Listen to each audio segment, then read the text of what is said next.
नागौर जिले में एक तरफ मुख्यमंत्री भजनलाल शर्मा के प्रस्तावित मेड़ता दौरे की तैयारियां चल रही है, तो दूसरी तरफ इस बात की भी चर्चाएं चल रही है कि अब रेवंत राम डांगा का क्या होगा। इसके साथ ही सीएम का दौरा या दौरे का समय नजदीक आने के चलते ये चर्चा भी जोर पकड़ने लगी है कि क्या 23 तारीख को मुख्यमंत्री भजनलाल शर्मा के साथ मंच पर रेवंत राम डांगा भी मौजूद रहेंगे। क्या इसके कुछ प्रतिशत भी चांस है क्या, इस तरीके की चर्चाएं चल रही है। और ये चर्चाएं तब तक चलेगी जब तक या तो बीजेपी रेवंत राम डांगा के खिलाफ कोई एक्शन नहीं ले लेती या फिर ये मेड़ता वाला प्रोग्राम हो नहीं जाता, तब तक चर्चाओं का बाजार गर्म रहेगा। और इन चर्चाओं को आज और बल मिल गया। मेड़ता के विधायक लक्ष्मण कलरू ने भी स्थानीय मेड़ता में मीडिया से बातचीत करते हुए इस कार्यक्रम की जानकारी दी। उनसे भी ये सवाल पूछा गया कि क्या विधायक रेवंत राम डांगा भी मंच सीएम के साथ साझा करेंगे, तो उन्होंने उसका जवाब दिया। इतना ही नहीं, मेड़ता क्षेत्र के दौरे पर सांसद हनुमान बेनीवाल भी आज थे। सांसद बेनीवाल ने भी यही तंज कसा, इस तरफ ही इशारा किया कि मुख्यमंत्री भजनलाल शर्मा मेड़ता आ रहे हैं, तो क्या उनके इर्द गिर्द ये भ्रष्टाचार के जिन पर आरोप लगे हैं वो घूमेंगे। यानी इशारा यह है कि रेवंत राम डांगा पर कमीशन खोरी का आरोप है और मुख्यमंत्री का मेड़ता दौरा है, तो क्या डांगा मंच पर दिखेंगे। अब ये सवाल इस कारण और ज्यादा इन सवालों को बल मिल गया क्योंकि सांसद बेनीवाल ने भी इस मामले में सवाल खड़े कर दिए और एक तरीके से सरकार पर और ज्यादा दबाव बन गया है बीजेपी पर कि बीजेपी इस मामले में जल्द कोई कदम उठाए, क्योंकि 23 तारीख को जब सीएम का दौरा है तो उससे ठीक पहले बीजेपी को संभवतया इस मामले में अब कोई कदम उठाना पड़ेगा।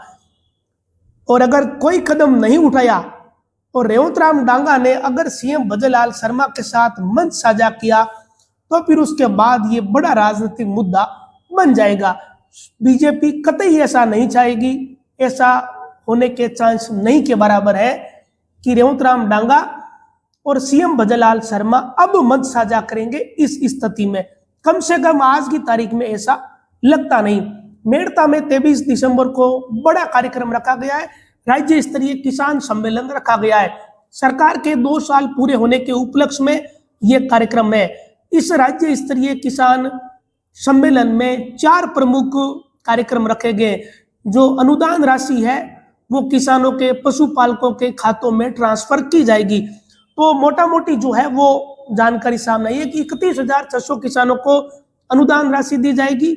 और जो अभावग्रस्त गांव है राजस्थान भर के, पिछले समय जो बारिश हुई थी उस कारण जो फसलें खराब हुई थी, ऐसे 5 लाख किसान जो प्रभावित है उनको भी अनुदान राशि दी जाएगी। इसके साथ ही मुख्यमंत्री दूध उत्पादक संबल योजना की सब्सिडी भी पशुपालकों के खातों में डाली जाएगी। 4.5 लाख पशुपालक है पूरे राजस्थान के।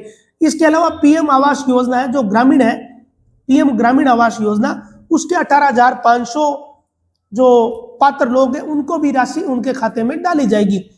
तो ये मेड़ता के कार्यक्रम में केंद्रीय कृषि मंत्री शिवराज सिंह के भी आने का कार्यक्रम है। लेकिन इस बीच रेवंत राम डांगा नागौर की राजनीति में चर्चा का विषय बने हुए हैं। अब ऐसा लगता है कि बीजेपी सोमवार को इस मामले में कोई ना कोई बड़ा कदम उठा लेगी, क्योंकि इसके बाद सीएम का मेड़ता का दौरा है। सोमवार का दिन है 22 दिसंबर का, उस दिन बीजेपी बड़ा एक्शन ले सकती है। इसके बाद 23 दिसंबर को मेड़ता में सीएम भजनलाल शर्मा का दौरा है। बीजेपी ने कोई एक्शन नहीं लिया और जिले भर के विधायकों को इस कार्यक्रम में बुलाया गया। ये कोई ऐसी विचित्र बात नहीं है, सामान्य सी बात है। सामान्य तौर पर जब भी राज्य स्तरीय कार्यक्रम या सरकार के होते हैं तो सारे विधायकों को, सांसद को, सबको प्रशासन की तरफ से आमंत्रित किया जाता है। ठीक वैसे ही जैसे हमेशा आमंत्रित करते हैं तो इस बार भी आमंत्रित किया होगा। ऐसे में अगर बीजेपी कोई एक्शन नहीं लेती है तो क्या रेवंत राम डांगा 23 तारीख को इस कार्यक्रम में जाएंगे? और कार्यक्रम में जाएंगे तो क्या सीएम के साथ मंच साझा करेंगे? ये बहुत सारे सवाल है और लोगों के मन में इन चीजों को लेकर कौतूहल है। सांसद बेनीवाल ने भी इसी तरह के सवाल खड़े किए मेड़ता में मीडिया से बातचीत करने के दौरान। क्या सीएम के इर्द गिर्द ऐसे लोग घूमेंगे 23 के तारीख के कार्यक्रम में? ये बात सांसद ने कही है।